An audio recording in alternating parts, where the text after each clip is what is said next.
Well, hello, everyone.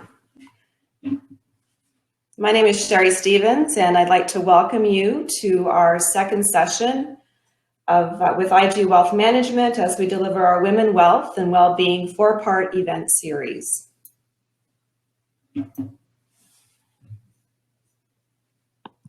My name is Sherry Stevens, and I am the owner and the CEO of the Women's Executive Network. We're so happy to, oh, Nancy, can you turn your video off? Thank you. We're so happy to and proud actually to partner with IG Wealth Management on this whole series. And today our second session is all about leading in the face of adversity. And we know the term fearless leader is quite contradictory. After all, leading through adversity and ongoing change isn't about shutting off fear and anxiety. Rather, it's about staying resilient and adaptable through the fear and through the anxiety and taking positive action to move past them. Today is about arming yourself. Oh, Yvonne, if you could turn off your, thank you. New technology. Today is about arming yourself with the powerful strategies you need to become a fearless leader. So today we're going to be joined with a lot of team of experts as they share their expertise and leading through even the most difficult times. And we know the last year has been very difficult and it doesn't seem to be getting any better as we move into 2021. So it's really important that we continue to come together and support one another through these challenging times. So I want to thank you all for investing in yourself today, and we encourage you to keep returning to learn more.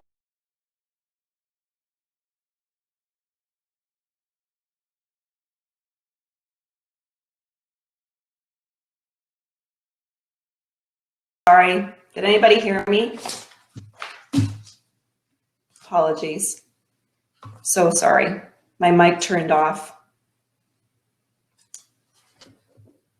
Okay, so I'm back now. So sorry, technology, you never know when it's going to do something. So I just want to thank you again for coming today, for investing in yourself, and we really encourage you to return to our series for the third and fourth session in February. So getting to our virtual events, as I just said, it adds a whole new level of complexity, as we've just found out in the last couple of minutes.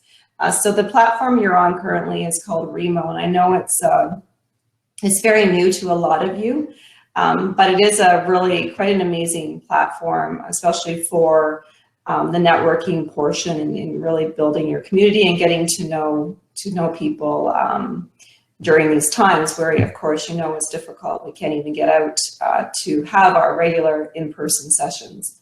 So this is a great alternative. So I just want to give you a few tips about managing and navigating Remo. So during the presentation, as you see, I'm on the presentation right now. Your mic and your camera will be turned off. Okay, so but you will be able to communicate with others during the presentation. So there's 3 chat functions. There's a general chat function where everyone in the building can see the chat function. You can chat with everybody. There is a table chat, so everyone at your table. And then there's a private chat. So if you're looking through the attendee list, and you see somebody that you can actually click on their name and you can send them a private message. So that's another really cool feature. During the networking breaks, when no one is presenting, your videos and your camera will be turned on again. So you can start to communicate as you were prior to this presentation.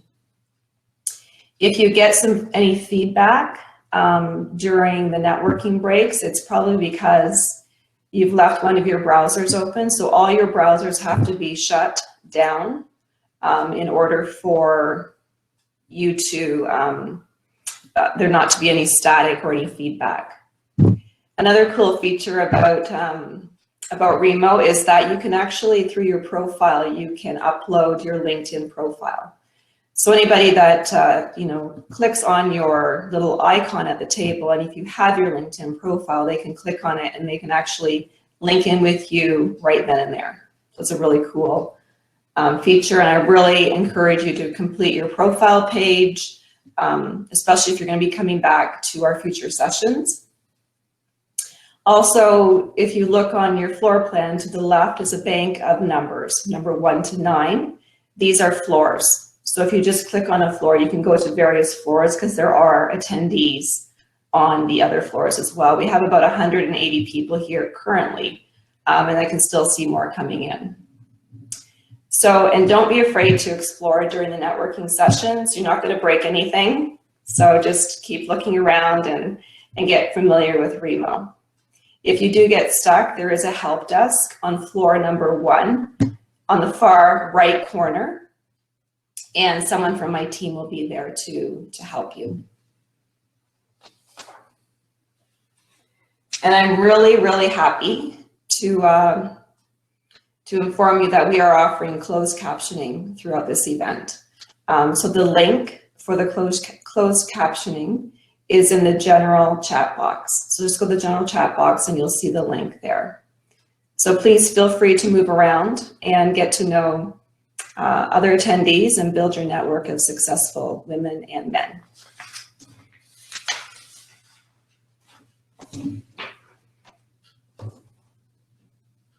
You're welcome, Lauren. I see your message. You're welcome for providing the captioning. Thank you. IG Wealth Management, our presenting partner, I just want to thank them for being such a great partner. We've had such a great time together, and it's been fun really putting this together.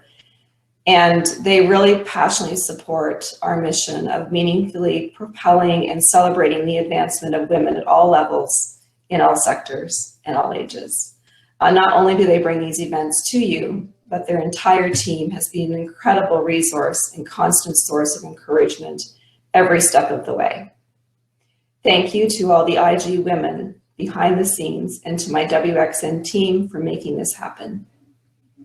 For this series, IG Wealth Management has kindly provided the IG Lounge space, as that's where you can continue networking during the programming. You'll also find helpful insights and thought leadership about the IG Living Plan, the Wealth Handout, Wealth Careers, and how to find your personal advisor, and much more. So make sure you take a virtual trip to the IG Wealth Management Lounge, located on all floors.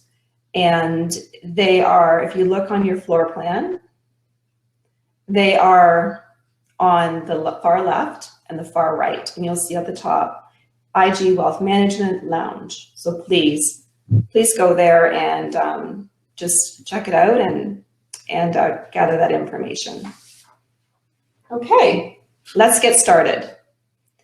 Now I'd like to introduce you to our host for this 4-part series, Alana Riley, IG Wealth Management, Senior Vice President, Financial Services, Western Canada.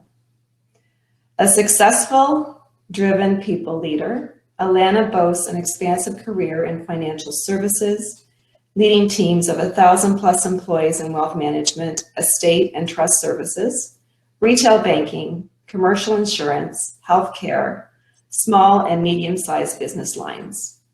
Passionate about championing diversity and inclusion, Alana is the National Chair, Women of the Wealth and Diversity and Inclusion Steering Committee member. Alana holds a Master's of Business Administration degree from Dalhousie University, blended with Financial Services specialization, and a Bachelor of Arts degree from the University of Windsor. Alana also is a founder of Invest in You. It is designed to link financial wealth and overall health into one holistic plan, seeking to make an impact in the communities in which we work. Alana has launched a national seminar series, Synchronized Financial Planning for Women, and was awarded Wealth Manager of the Year in 2019, Women in Finance Awards Canada. Alana also serves on several boards, including Children's First Canada and on the board of Gordie Howe Cares. Please join me and give Alana a very warm virtual welcome.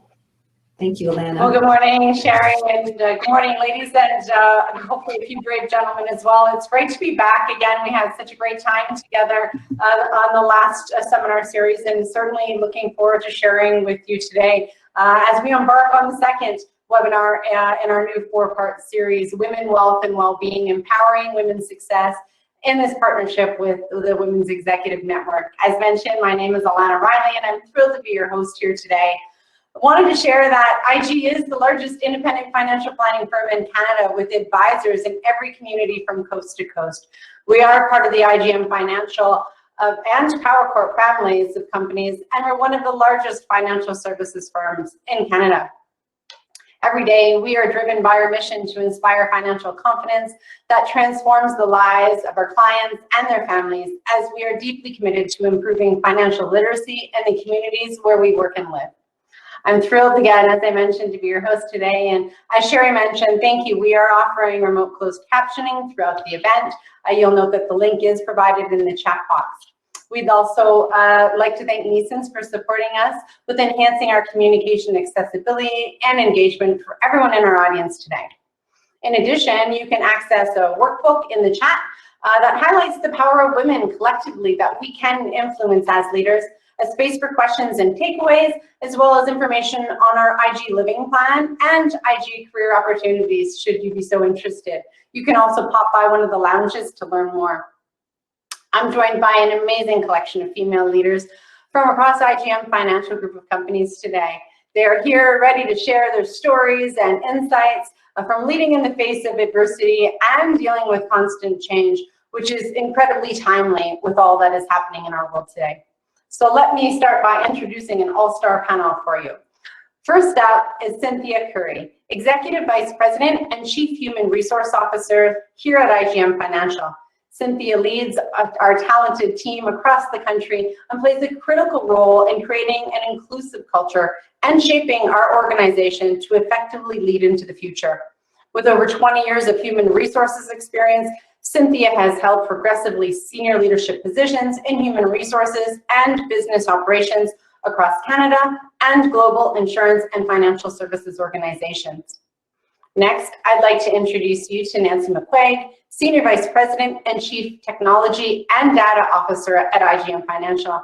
Nancy is responsible for our technology enterprise, the architecture, technology and infrastructure, cloud and digital workspace, cybersecurity, technology risk, data and data governance. She has a big hat to wear. She has a bachelor's in commerce, honors degree from University of Manitoba, and a CISSP designation from ISC2. Also on our panel today is Yvonne Taylor, our Regional Director at IG Wealth Management. Yvonne holds the CIM designation, is an accredited coach with International Coaching Federation. She joined IG in 2008 as a VP of Private Wealth, and in September 2020, accepting the role as Regional Director in one of our flagship offices in downtown Toronto. Yvonne has grown up in the financial services industry, beginning as an assistant, and now over her 20 years of experience in building, managing, and supporting the noble work of wealth management. And certainly last but not least, our friend and partner here today, Audrey Beltry, a consultant who joined IG Wealth Management 4 years ago. Audrey is passionate about delivering financial confidence to her clients. She specializes in providing guidance to families supporting dependents with disabilities. She's a family steward and ensures access to financial programming. She also holds multiple volunteer and board positions that improve the strength of the lives in the communities, including a position with the Calgary chapter of the international organization BPW. So thank you, ladies, so much for joining us today.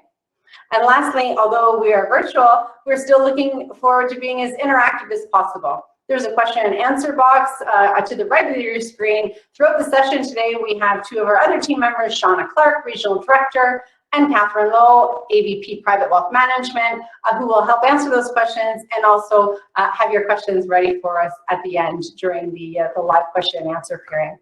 So let's get going, ladies.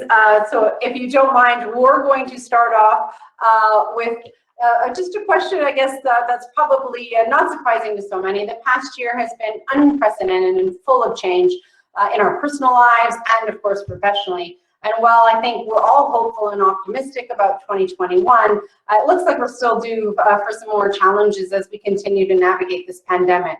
So tell us, how are you feeling and how are you staying resilient and adaptable through these uncertain times? And Cynthia, if you don't mind, we'll kick it off with you. And you're going to have to come off mute, ladies, too, when you're ready. Sorry, are you asking me personally, Alana, at this point? Yes, yeah. So, well, personally, corporately, all of the above, whatever you'd like to share. Well, kick us off. well, first of all, we've done a ton of work around this at the corporate level, which also includes all of our sales field folks as well. And that is, we really stepped back as a company and said to ourselves, we have to have a corporate strategy around this, around wellness, around resilience, much like we did with COVID to start off with.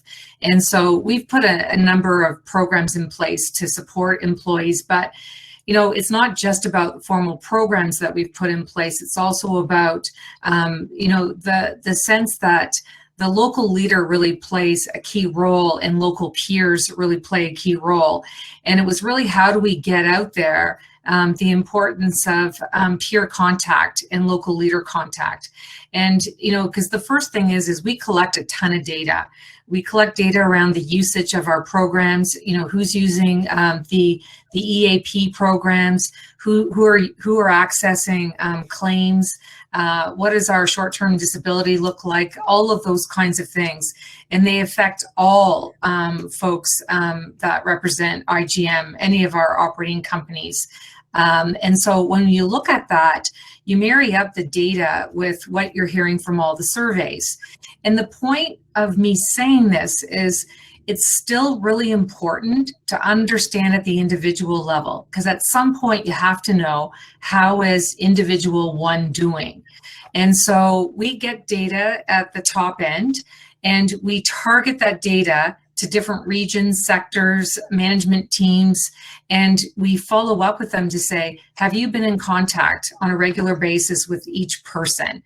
And so our outreach is multi-layered, and it really assures us that we understand what's going on and how people are feeling. So that's the number one part of the answer. The second is, I really do try as the CHRO to be candid and to share my own personal experiences, because I'm an individual and I don't want people to think that I don't go without moments of struggle.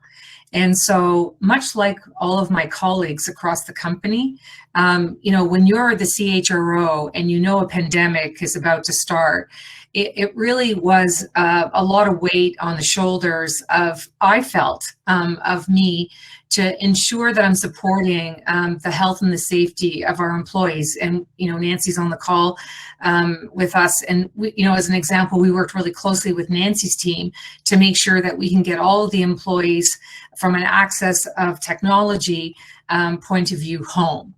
We worked with risk to understand all of the risk and how to mitigate risks.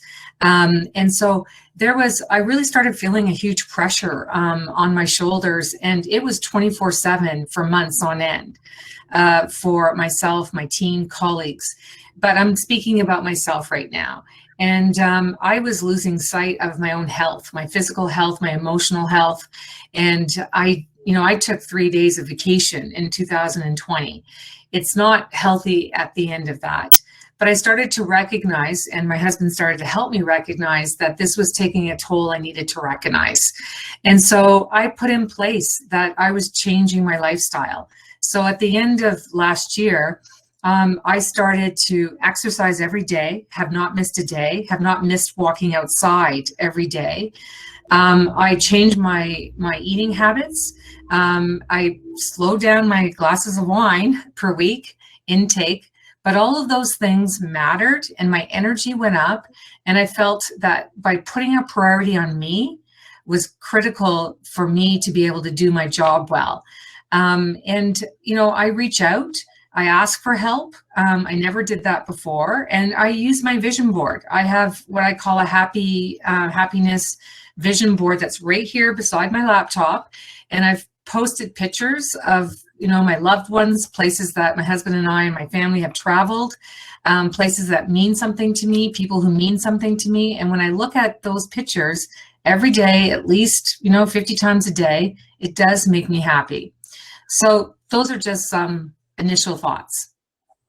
Thank you so much, and obviously thank you for sharing some of those personal insights as well. Obviously as being one of our most senior leaders in the company, I know I can speak on behalf of a number of people to say that we're inspired that you're taking your own health seriously and inspiring us to do the same. And let's face it, whether we like it or not, as many women and men, of course, as well, but trying to contend with that new pressure of work and family at home, there's been a lot of hats to wear. Nancy, I guess same question for you, if you don't mind. How are you staying resilient and adaptable? Yeah, thanks everybody, and great response, Cynthia. I enjoyed that. I'm going to tell you, and I'm almost a little embarrassed about it. I feel like I can say I feel great, but I want to preface it by saying I feel great. But there isn't a moment that goes by that I don't understand that the reason I feel great is that I've got the support of amazing colleagues, a fabulous company, and one that's demonstrated that it cares about its individual employees and its leaders. And Cynthia touched on her leadership there. I also have a tremendous support network in my immediate team. My direct reports and my assistant, Gwen Barrow, make sure that my life from a professional perspective runs with a degree of grace I could not pull off on my own. I feel like I represent a village and a community of contributors that really have done what we've done and continue to do what we do. Personally, I also am incredibly lucky. I've got an amazing partner who puts up with 7/24, 7 days a week, phones going off at all times of the night. Really, and it's probably a little trite, but lets me be absolutely who I am every day and everything that comes from it. And then finally, I'd say, and I probably speak on behalf of a lot of people, there are moments where I have fallen from grace. That's a really lovely way of saying I have lost it. And I am also incredibly lucky to have 5 or 6 professional women, interestingly enough, because I don't come from a female-dominated industry, that I call when I have just lost it or am about to. That's really talked me off a ledge. And so while I am conscious of everything that's going on in people's lives, I feel incredibly lucky to be able to say I feel like I'm in a really great position to, with the support of the village, to be able to also extend the support to folks who maybe aren't as lucky or feel as lucky on any given day that I am. So again, thanks for everyone for having me. I'm looking forward to hearing from these other amazing women. I love that. It does take a village, and it's great to surround yourself. And certainly, again, on behalf of all of us, we know the behind-the-scenes IT work that you're doing every day for us to have the capabilities and work remotely from end to end. So much appreciated. Yvonne, how are you feeling, and how are you staying resilient? Well, I have to say I really do hear what Nancy's saying, because I feel very, very grateful, and I think that's where it starts from. I'm sitting here in a new city, in a new role, and not even recognizing myself from, well, actually today I was, shouldn't remember this, but today Facebook tells me I was on a plane to Hawaii. How things have changed in a year, and I don't recognize anything about my life, but that's not uncommon. That's very, very common. And to Nancy's point, there's people that are in much more difficult situations. So I very, very much am grateful for being able to be of service to people and to be able to help out. And through those first few months too, we were all working incredibly hard. I had a very great support system, which sent me a meme that said, which I loved, and it spoke to me, which was, some days I'm cleaning baseboards with Q-tips, and the next day I'm wrapped up in the fetal position watching Netflix and drinking boxes of wine. And that was very much what those months look like to me. And TikTok. I mean, we would get fun little TikToks that we would send each other, like silly little things like that, just to remind you that, no matter what's going on, there's fun to be had, and to try to focus on that, which sort of carried me through for the rest of this lockdown. Well, it's fantastic. Thank you so much for sharing, and of course, the great laugh there too. Audrey, over to you. Do you mind sharing how you're feeling and how you're staying resilient? Yeah, sure, Alana. I'd like to echo what everyone said today. I think organizationally and corporately, we had a tremendous amount of support.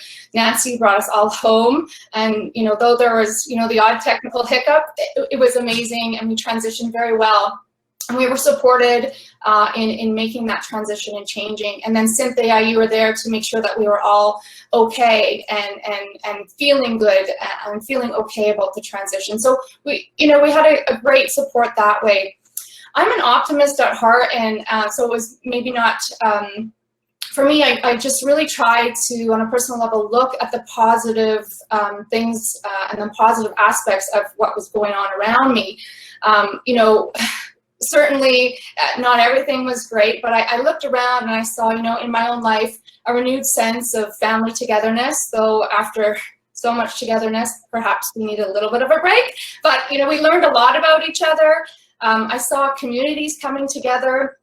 Halloween in Calgary was a great example. Kids were nervous about, who was going to be trick-or-treating and who wasn't. And I have younger children at home, and we went out, and I was just so impressed by the sense of community and everyone coming together and the human part. And so, I look for those positive things, and I try and focus on those, and that's what kind of gets me through. And I think we've heard a theme today of the odd glass of wine is always a good fallback.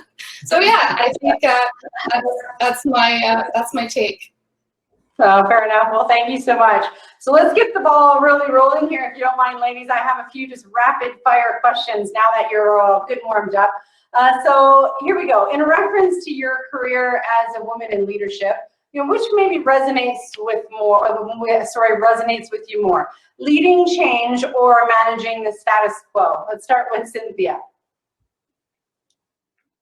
I don't think I've ever been in a position of status quo. I started off as a management consultant, and I was one of few women, doing that.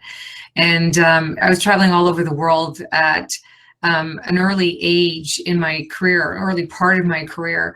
And the whole point of that was to change up organizations. And so the concept of dynamic versus status, even if you are in a, you're not building as in one particular year over another, you still need to create dynamism in that organization. And so I don't even know if I could survive in status quo. Fair enough. Well said. I love that response. Nancy, how about you? Leading change or managing the status quo? Oh, I'm probably not a surprise to anyone who's met me for 4 seconds. Leading change. Truth is, if my hair isn't being lit on fire a couple of times a day, I get really bored and then go make my own fun, which, is probably good because I'm always chasing the next thing that needs to get done. So absolutely leading change. Love that. And let's move on to what's had a bigger impact in terms of your career, being a mentor or a mentee? Audrey, how about over to you?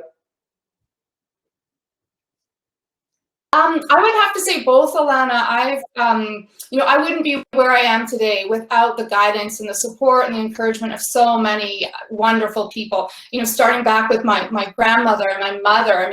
Both inspirational women who, really got me started in life and started out on the right foot.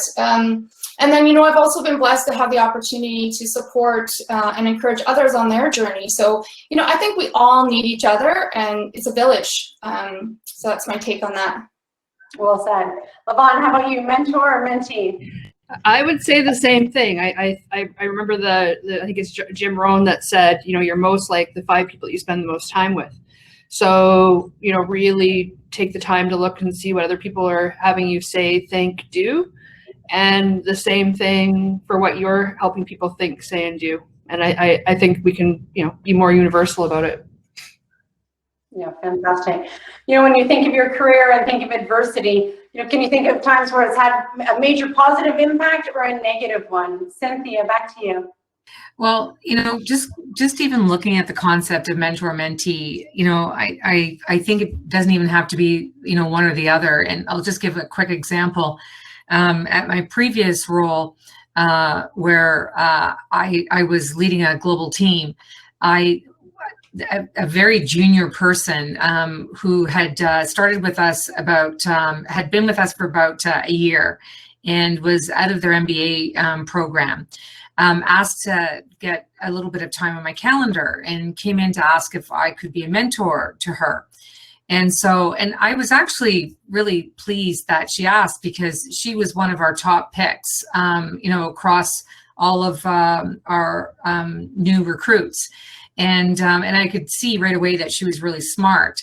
And so, not like she's so smart, she picked me to be her mentor. But it was interesting because we had this conversation, and she presented this business case to me as to why she wanted me to be her mentor. And so I accepted happily. And then she said, and I'd like to also pitch that I can be your mentor. And so I was like, okay, yes, please go ahead. And she presented a case. She looked at how I do things, how I present, the kind of priorities and focus I put on my strategic plan. And she basically filled in all the holes that she thought I had and said, here's where I think you could be a better leader. And so, and we still talk today. She kind of blew the socks off me. And at first I thought, oh my God, I can't believe this young person saying this to me. And she was right. So it just goes to the testament that it can always be a two-way relationship. Yeah, I love that. Thanks so much for sharing, and obviously your willingness to learn while you were still in the role as a mentor. So it's just very powerful. Thank you. So again, certainly going back in terms of your career milestones, what was more relevant, building internal networks or external networks? Nancy, over to you. Probably not an either or, but I'd say first priority, internal network. You got to get to know who you're working with every day. Personalities, how people respond the most positively. Instead of reacting to people, understanding them, understanding, where people are at from a professional perspective, knowing what relationships you can create to help each other, encourage each other, and hold each other accountable.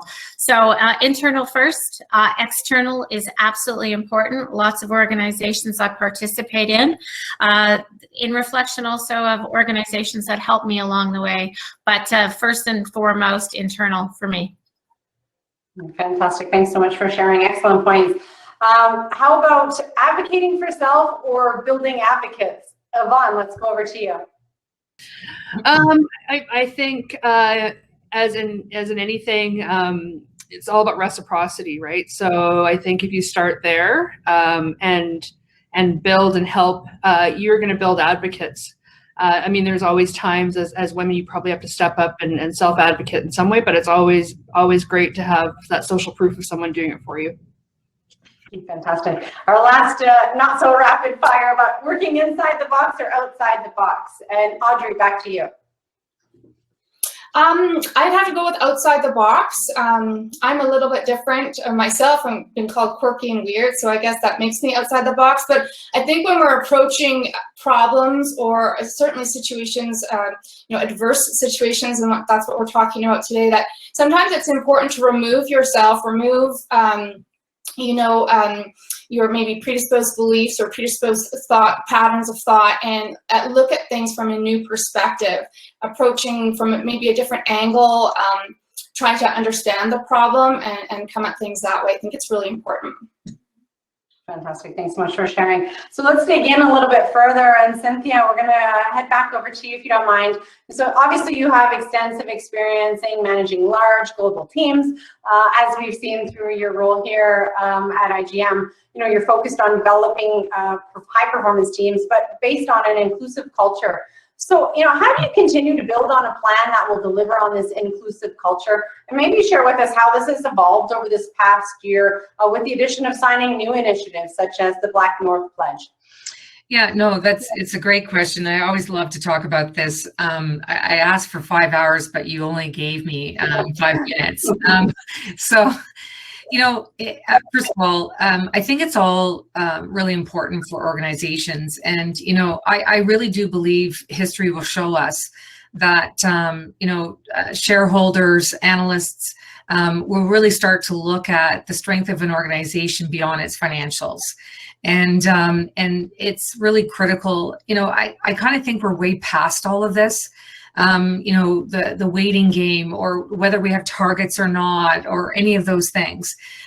We have to accelerate at a much quicker pace than we have in the past 2 decades. And so, you know, I kind of, my overall answer is enough is enough, and let's get to it. But what does that really mean, and what does it translate to? And so when I was brought in a couple of years ago, I looked at everything, and, you know, we didn't have sustainable programs across the IGM companies. We didn't have a single view on what our philosophy was. And so part of what I realized I needed to do is to work with well-intentioned people and to help them understand that unless we have, you know, for instance, a human resource management system, that we had no. And so to really get that in place and to look at fact-based information versus anything other than that was going to be important for us. And so I would say the last 2 years have been a huge shift in the mindset of the organization. And so, you know, little things like, I do believe in targets, and not because if you have a team that really come together and understand what that strategy is, you wouldn't necessarily need targets. But targets is a way for everyone in the organization to have faith that we're moving towards something. And so, and I would rather lay a target and potentially miss it than be in fear of laying a target because you're going to miss it. And so those are the things, but it's also the means to the ends. And so we had to create a really comprehensive program. And it wasn't just about, okay, we want 35% of women in senior roles by this date. You have to backdate all of those goals to understand. It's almost like if you use a sales environment, you have to have a funnel if you're going to achieve your sales goals. We had to have a funnel. And so part of it is purpose moves. And so, you know, on one hand, it might be, well, we need to move this female to do this kind of P&L job in order for her to be ready for this senior executive role. Well, we have a male in that role right now, so we can't do that. Well, we are going to do that. So we have to find an alternative option over here to accommodate the development plan that we've laid out. And that is a huge cultural shift for us. And so, you know, it also goes back to networks externally and networks internally. So it's no longer the hiring manager's decision alone on any decision above the AVP role. And so for SVPs, we put in a new policy that Cynthia Curry and James O'Sullivan have to sign on any SVP promotion or hire, and it has to be with this huge list of criteria. And so we are going to bring it down to the VP level, that there'll be more scrutiny as well around that. And it's because we want to stick to the ability to objectively land where we need to go versus subjectively land where we need to go. And so that builds in diversity in all forms and colors. And it also builds in the sustainable succession plan. Yeah, thank you so much. And obviously, if it was an easy problem to solve in a short period of time, it would be being completed by corporations around the world. So, we're definitely confident that we're making the right strides to move that needle forward. So thanks so much for sharing some of those kind of detailed analysis as to our approach. Nancy, probably even a great segue, obviously working in the technology sector, you mentioned earlier, obviously not only undergoing constant change, and certainly quickly evolving as the pandemic hit and now shifting everyone into this virtual world. It tends to still be a very male-dominated field that you're in, and you'll be happy to know prior to the call, she confessed that she's all dressed up and looking lovely and fabulous, but her team wears a lot of hoodies, she says, as her IT department. So, since it's been traditionally kind of dominated that way, maybe tell us and share a little bit about your leadership style and approach, and has that changed at all in the pandemic as well? Yeah. So first of all, thank you. And I maybe before I talk into my leadership style, I want to talk about the male-dominated and maybe do a shameless plug. In the technology space specifically, but I'm also going to broaden it to say any position that requires math, science, technology. We've got to stop talking about what corporations can do once people are entering the workforce and start to talk about middle school and senior high school, and the kind of teachers and teaching environments are the kinds that encourage young women to keep their options open and stay in math and science. It's not that anybody needs to be a technologist or a doctor or a nurse or an actuary. I'd make an actuary joke right now, but I probably shouldn't do that. But the reality is what we want for our young men and our young women is to keep their options open as long as they learn how to grow into themselves. And so it's actually something I'm pretty passionate about, because you have to go back and understand why you are where you are. In terms of my leadership style, I think in fairness, I'm probably viewed as fair, open, and tough. And I won't apologize for that. Cynthia, I think, told me the first week she and I spent any time together that I had to quit apologizing. And so I'm trying not to. I don't think I'd be where I am today if I didn't have a degree of toughness or resiliency. But I am fair, meaning I have an ear that is willing to listen to everyone, different perspectives, different points of view. At the end of the day, it is on me when I make decisions. And so I am comfortable with that. And I am open. I know that I'm one person who has one body of knowledge. And so it would be really incredibly foolish of me to not scan people I respect, know, for other opinions and other perspectives. Has it changed during the pandemic? I think no. I think my toughness has served me well. Where making a decision that was maybe 98% great was better than making no decision at all. But in fairness, I would say that I was surrounded by a lot of people that made making those decisions easier, and an incredibly gifted group of people that I could bounce them off of to make sure that I wasn't losing my grace at any given time. Fair enough. Thanks so much. And I loved your kind of context around starting younger. I think that's really powerful messaging. So thank you. Yvonne, let's jump over to you. Again, we had talked a lot about the past year and its uncertainty. And there was a lot of people that, quote unquote, fell into those doom spirals.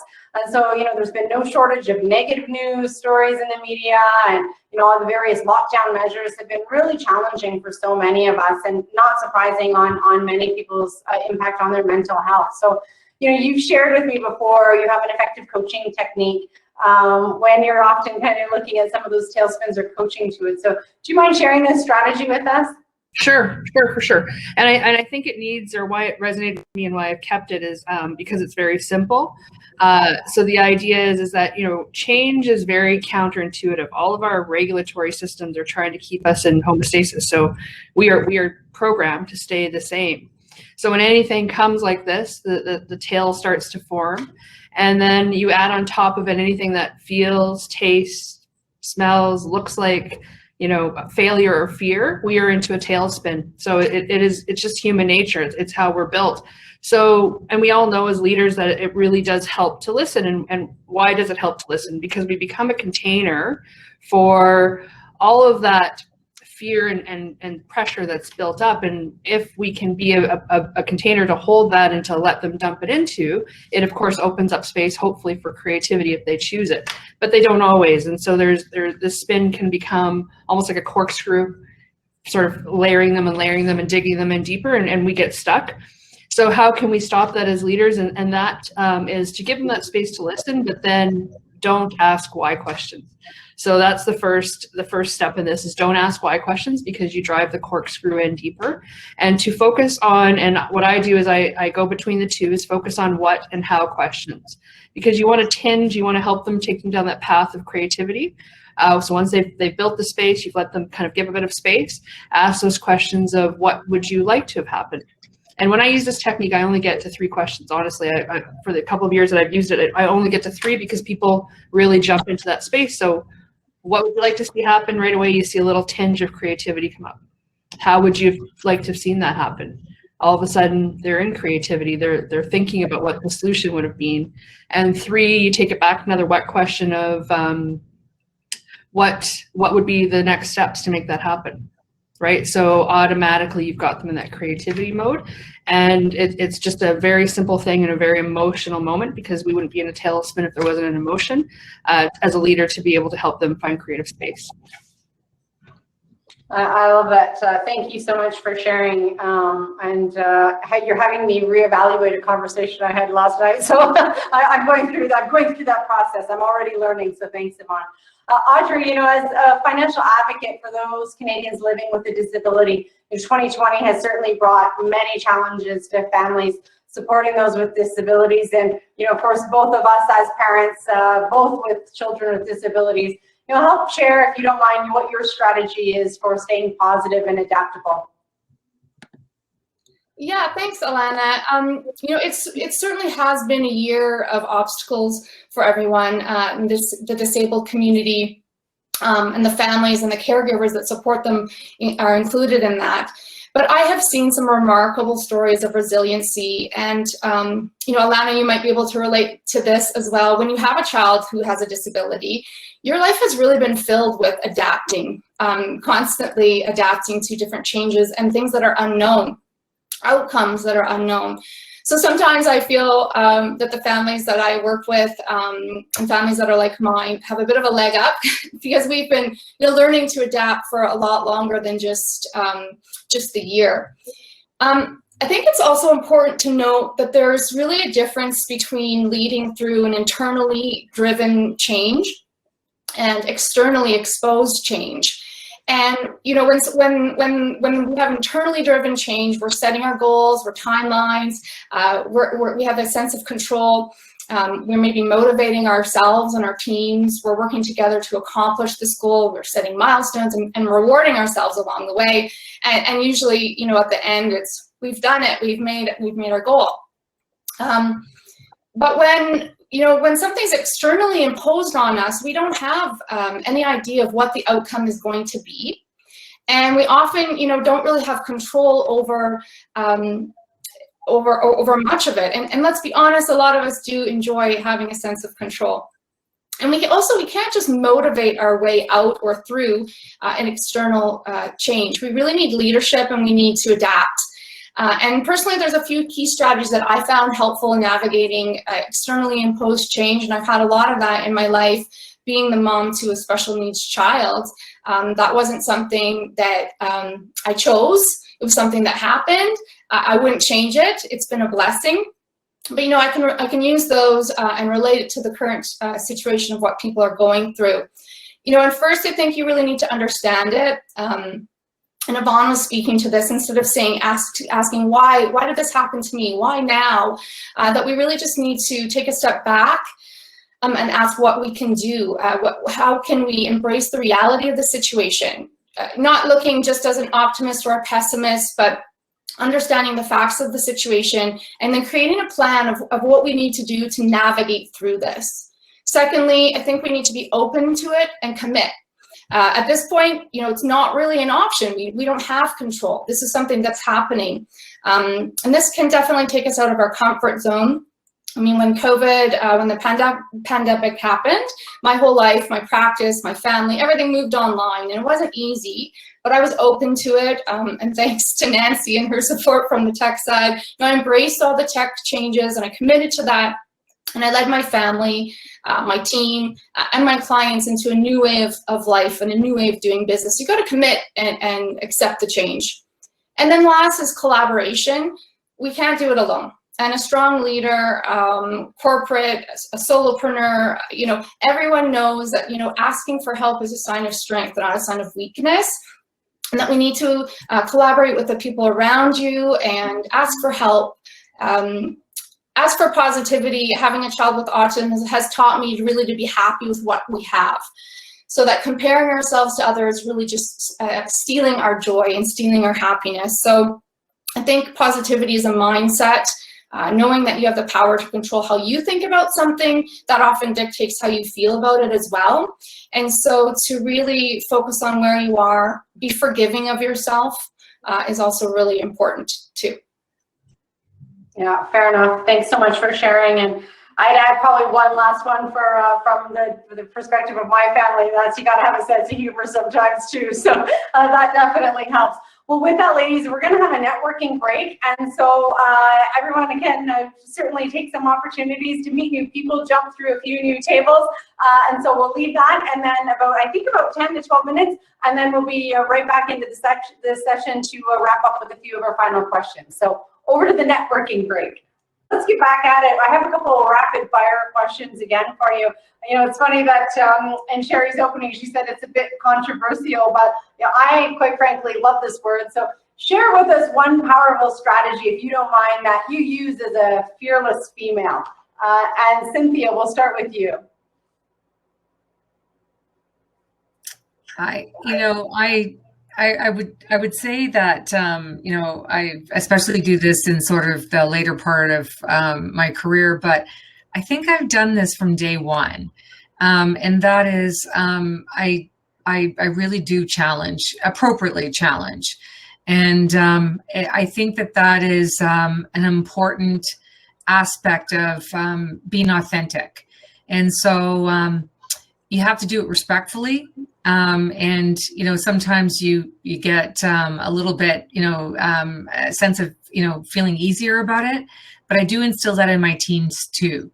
It's one of the things that I think as a fearless leader for me is to be able to work with my team and have them feel that they could do the same things and I have their back. And so, one of my directs, Tracy, always likes to say, that if she does something wrong, Cynthia in the face publicly will say, no, that's, Tracy's, that's great. That's really great thinking. I like your thoughts there, or I back her up. And then behind the scenes, it's like, what the heck were you thinking? So letting them know that I have their back gives them the power to be courageous as well. Well, I love that. Thank you so much for sharing. It's an amazing strategy and obviously well appreciated by the team. Nancy, over to you. What's one of your strategies? I hate to give them away, but because now everyone's going to know. Nancy. But show, again, it's pretty basic. Show no fear. That doesn't mean I'm not vulnerable, but my team needs to know I'm not saving lives. We're not saving lives. Show no fear. People need us to have strong backbone and push forward. Show no fear, because at the end of the day, we're no one's going to be physically harmed as a result. So show no fear. Yeah, I love that. I think it's great, just even from a matter of perspective. And I often say that my sister is kind of front line and dealing in health, and she has a bad day, someone dies. No one's going to die, God forbid, at the end of our day. So it's a matter of keeping it perspective. So thanks again for sharing that. Audrey, over to you.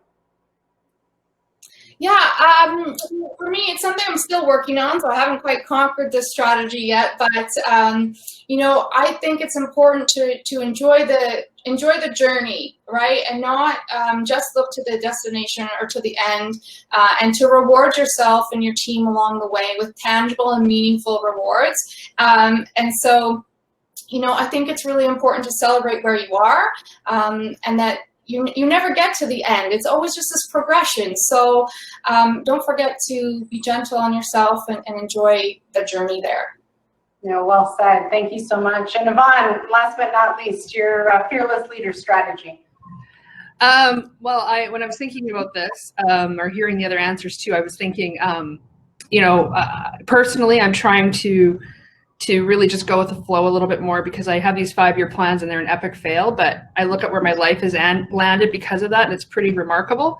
So I'm trying to embrace that and go with the flow a little bit more. So I think fear and fearless is probably the answer for me, is maybe I'll try not to show it, but I'm going to feel it, because fear will motivate me 4 times more than anything else to do something. So if it feels scary, I should probably do it, and let that be my motivator. Yeah, spoken like a true entrepreneur. You know, I have to have so many failures to have epic success. So good for you. We're going to jump into a few more rapid fire questions for the panel here. So favorite podcast? How about over to you, Audrey? I just started listening to this really amazing podcast. It's by a local Calgarian. Her name is Jolie Lang, and the podcast is called Branding Matters. And she explores how brands are changing the way that business is done, and not just, you know, not just the brand, the logo, but going behind that. What's the leadership? What are the founders? She's interviewed some amazing CEOs and founders, and I love listening to their journey, their story. It's really inspiring. And so I'd recommend, that podcast to anyone, whether you're, you know, the CEO of a large company or just a smaller company or solopreneur. It's great information in that podcast. Awesome. Thanks so much for sharing. Cynthia, are you listening to any podcasts while doing all that walking you're doing this new year? No, so not necessarily there, but I do. And the last one I listened to, and I tend to listen to hers quite a bit, is Melinda Gates. Twofold. One is that you know, the foundation that she and Bill lead is obviously one of the largest foundations in the world. And it's really how they have move the whole thought process around one big goal that they may have. And so how do they process it out? And one was to eradicate, you know, viruses like polio with vaccinations, you know, across the world. But her other big piece is around gender, and just the work that she does on looking at gender across all social economic countries. And I think that she really inspires me, because she's very concrete. There's no ego. It's just really changing the world. And it's one step at a time. And I just like the way she positions things. Well, fantastic. I'll have to listen to it. So let's move on. Another rapid fire. Aspirational leader and why? Nancy, over to you. So I struggle with this question because I find most times that people would respond to this question, they refer to famous people who are really caricatures of likely who they actually are. So my answers are going to be a little bit obscure. First one, and I'm going to give you 2, but I'll be quick. First one is a lady named Janice Filmon. Janice Filmon is the Lieutenant Governor of the province of Manitoba. She was married to the former Premier of the province of Manitoba, breast cancer survivor, community advocate, child passed away of cancer. She is in and of the community. And while recently recovering from breast cancer, was out in the community 2 weeks later at the age of 73, advocating for the most vulnerable, and is not after the limelight, is after doing good. And my second answer is also an odd one, likely, a guy named Sal Khan, most familiar, Khan Academy. An advocate for international access to free education for all, regardless of background, who I think really has an opportunity to make a huge difference in the world and access to education. Well, thanks so much. And ladies, you're firing up the side chat here with all this rapid fire. There's lots of follow-up questions going on here, so it's fantastic. So Yvonne, same question. Your aspirational leader and why? I took it a little bit closer to home and just thought about people that have always motivated me to do better and be better. And those are people that, again, love what they do. And so I love being a part of that, because when you love what you're doing, and it's been something I've tried to practice myself, when you love what you're doing, you cause a bit of a tailwind, and it just brings everybody else along with you, and makes time go by very quickly, and makes everything much easier and a bit of a flow. So I think people that love what they do have always inspired me. Fantastic. Thanks again. So quick few more. If you could leave your home today and go anywhere, where would you go, Cynthia? I would go to see my parents. I haven't seen them in a while. I was supposed to be the host for Christmas this year. They live in a different city. It's the longest I've ever not seen my folks and my sisters, and I miss them deeply. Yeah, I echo that, absolutely. Nancy, how about you? Where would you go? Other than the hairdresser, my daughter, oh, you're all thinking it. My daughter goes to school down in Alabama, and it's been, not gonna lie, a tension-filled 12 months for me, knowing that she's in a red state where they're not taking any of this very seriously. And she's far away and can't get over the border very easily. So I would go there in a bubble, or in tech speak, I'd go there in a VPN tunnel so I could come back. Fantastic. Thanks so much for that. I was waiting for you guys to say, like Hawaii or someplace tropical, but very, very, very family related answer. So good for you. Our last one, favorite way to carve out time for yourself. Audrey, how about over to you?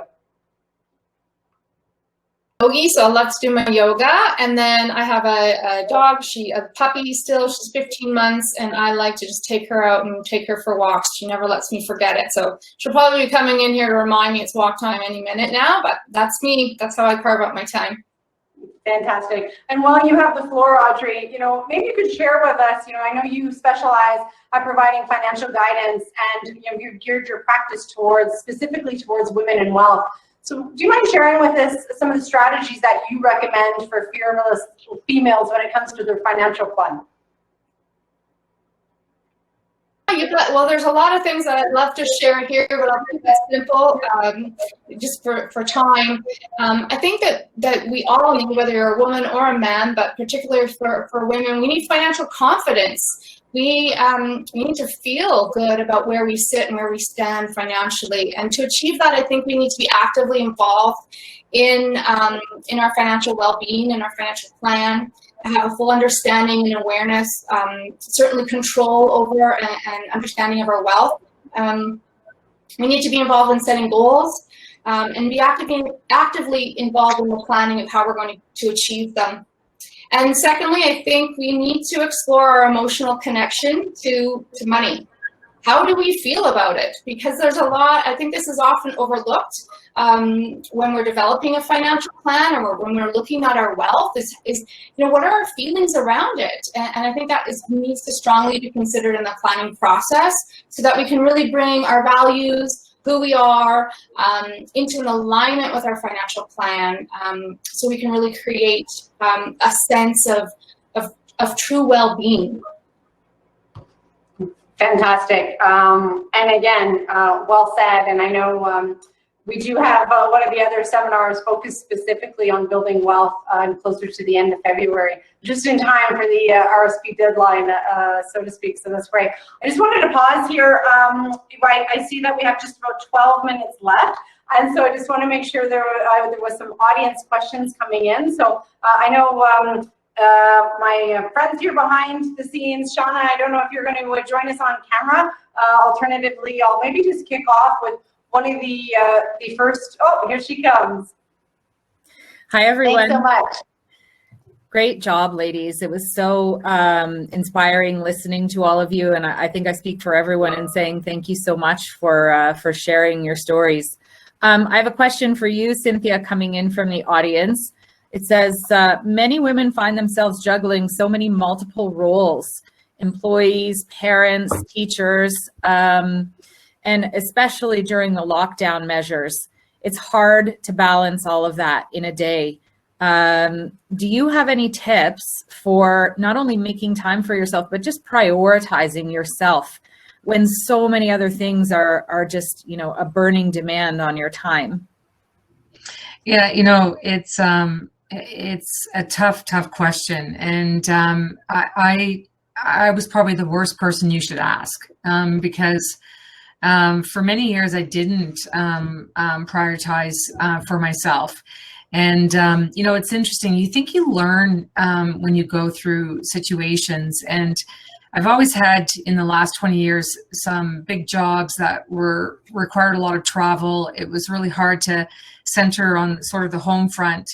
And this year has probably been, and I think you're hearing this from a lot of friends and family, that people are really thinking about their lives that they want to lead forward given this COVID. And, I've been through circumstances where I'm in the middle of, a huge job, finding out you have cancer. And I was so focused on, just, making sure I dealt with that while maintaining, the work life or the work. And all of that, I was at the beginning was really proud of myself. Like, wow, I had breast cancer, went through 17 months of chemo and radiation and only missed 3 days of work. Wow, that's great. And you have to sort of stand back from that after a while and explore, what the heck were you thinking? And what's really important? And I think that I fell back into the trap after, I had recovered. And it wasn't until now. And I used to look at my male colleagues and say, honestly, they always find time. Like, can you meet for lunch? Well, I work out at lunch. So they would actually say and call it, and I would resent them for actually, putting that time in their calendar in the middle of the day, because I never had time to do any of that. All that changed. And I realized that I need to do it. And I don't think a lot of women think about that. I think some of the newer generations coming into the workforce have a very different mindset, and I applaud them. And that is the right way to go. And so part of it is encouraging the me time. I'm an introvert at the best of times. And so I need to read, I need to be on my own. My husband is amazing, at giving me that time and family. When you have a 21-year-old that's, back from university on the floor and the house is a pigsty again, you just have to stand back from it all and say, it's joy. It's finding joy. And when you find those moments of joy and you focus on it, everything else is better. And using a network, when you've got to juggle kids and need help, we've got programs in place that, people can get help from geographic neighbors that are also colleagues. Hey, do you want to share a carpool? Do you want to do this? There's so many tips out there that really can help us center ourselves. But the number one priority is center yourself. And when you do it, and I think all of my colleagues on the call today are really saying that in their own ways too. Thank you so much for sharing. And I hear a couple of themes sort of repeating themselves. Number one, adversity is a teacher, and that builds resilience. Number two, focusing on gratitude. And number three, really, prioritizing ourselves. That's an amazing answer. Thanks, Cynthia. Yvonne, I had a question coming in for you. Give me just a sec. I'm going to scroll to it here. You mentioned a coaching technique to use when someone is in a tailspin. And I loved it. I'm going to be stealing that. Thank you very much. The question is, do you have any tips for avoiding those tailspins in the first place? Close all your blinds. Shut off your phone. I don't think there's a secret to avoiding a tailspin. It's just when you decide to recognize it, right? So emotion is what causes a tailspin, and emotion is what puts us in motion. So ask yourself, coach yourself through those same questions. Do not ask, do not focus on why. Think about what you want to happen. How do you want it to happen? I thought Audrey actually brought a bit of a tear to my eye when she was talking about how she manages through some very tough situations, right? So we can't avoid them, unfortunately, but we certainly can stop them from being grounded and screwed into the ground for sure, and stopping us. Yeah, great tip. I think, it's so important to have enough self-awareness to recognize those situations in ourselves. Sometimes it's easier to see in others than it is in ourselves. So thank you. Nancy, for you, do you have any tips for being a better self-advocate and sharing your own successes? Oh, this is a very interesting question for me, because I've always been probably flawed in my thinking that would tell you that my work is my advocation. But if I really get to the heart of the question, and that is sharing successes, I think if I think more broadly, I think as a female, we've come from a history that suggested that if I did well, it meant that another female could not. So it was a competition on who would be recognized, because more than one of us could not be recognized at any given time. And I think that encouraged this notion that we couldn't admire women who chose to stay at home and be amazing full-time moms. It meant that we were perhaps a little more reluctant to promote and advocate for other women and recognize their accomplishments and be so excited for what they do and have done. And so if I take the words of self-advocation out, because I'm going to tell you, probably one of my biggest failings is I'm not good at it.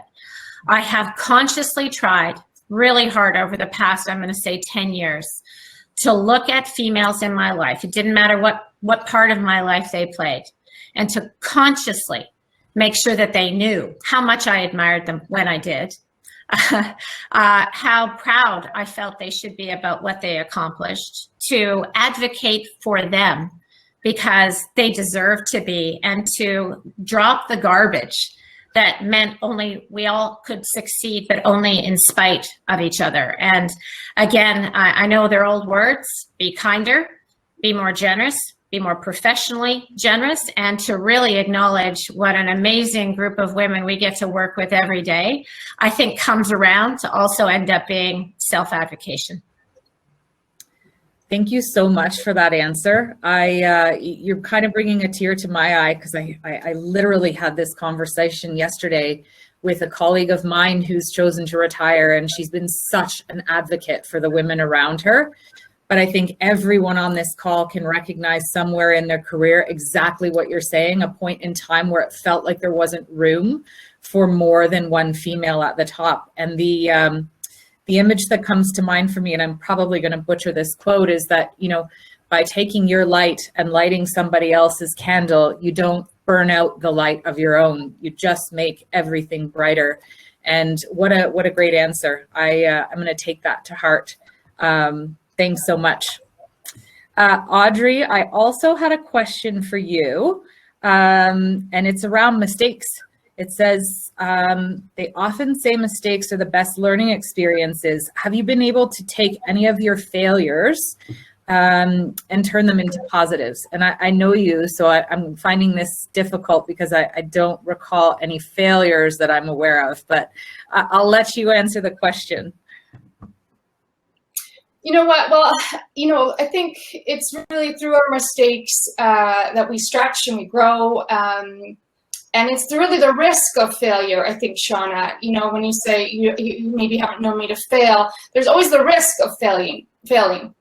And that risk, and I've heard some of the other people, my colleagues talking about fear and just embracing it. It's that risk, that fear of failure. And without that, I think we become really complacent in our abilities and who we are. But yeah, I don't believe in the concept of failure in itself. I think that we can definitely make mistakes, that we can learn, that we need to be persistent. We need to maybe start over, come at things from a different angle. And sometimes, you know, we do need to just say, this isn't going to work. I'm going to go move on and do something else. But that's never it's never failing. It's learning. Those small failures are just a part of the journey. And we need to, you know, echo what I said before, just forgive ourselves and be gentle and kind and love ourselves and just embrace who and what we are. That's, you know, that's really important. Excellent. Yeah. And I think, you know, as you kind of alluded to, being brave enough to take the risk in the first place is something that that we all have to be better at congratulating ourselves for. And thank you to you all. If there's nothing else from the audience, I'll turn it back over to the hosts and continue to monitor the chat. Look forward to seeing everyone in the lounges afterwards. Thanks, ladies. Thanks so much, Shauna. And of course, thank you everyone for joining the Women Wealth and Wellbeing Empowering Women's Success. A huge thank you to all of our leaders on our panel today, sharing your time and expertise and personal stories. I really enjoyed being able to be here as your host today. Thank you again. We look forward to hosting you again on February 11th, where we'll be discussing powerful strategies for developing and harnessing your personal brand. And so with that, I will turn it back over to Sherry. And again, thank you so much for having us today. Thanks, Alana. Hi, Alana. My microphone didn't want to work again. No problem. I'll turn it over to you. What a great session. Thank you so much for doing this and for partnering with us. I think this is you know, some great topics for us right now as we start out a new year and really, you know, looking inside ourselves and you know, uniting together and finding, you know, like I said, the joy and being grateful in those moments. If 2020 taught us anything, it was to do that, right? To really look at our family and our friends and really embrace them as well to get us through this. So great session. Some great takeaways and insights. You know, I really liked the vision board. I have one myself and I forgot all about it. I'm thinking that's not very good. I should probably pull that out again, and because it does inspire you, and it's really good just to have it close to you. I just want to remind everybody that's still on that you can stay another half an hour. We'll leave the session open, and you can continue your networking and building your community. I also, again, Alana mentioned this, but we'll be back on February the 11th. We're going to talk about defining your personal brand. So that's another great topic to start the year off as well. And I just want to thank everybody for their honesty. It was great, you know, just having everybody speak openly about, you know, their personal lives, not just their professional lives today. And one other thing too, if you want to look at any other sessions that are coming up with IG Wealth Management, it's on our website, the WXN Network, WXNetwork.com. That's WXNetwork.com. You can see everything on that. Please register for the next event. And again, please everybody be safe, be well, and we'll see you again on February the 11th. Thank you, Alana. It was great seeing you again. Thank you so much. Bye, everybody. Bye-bye.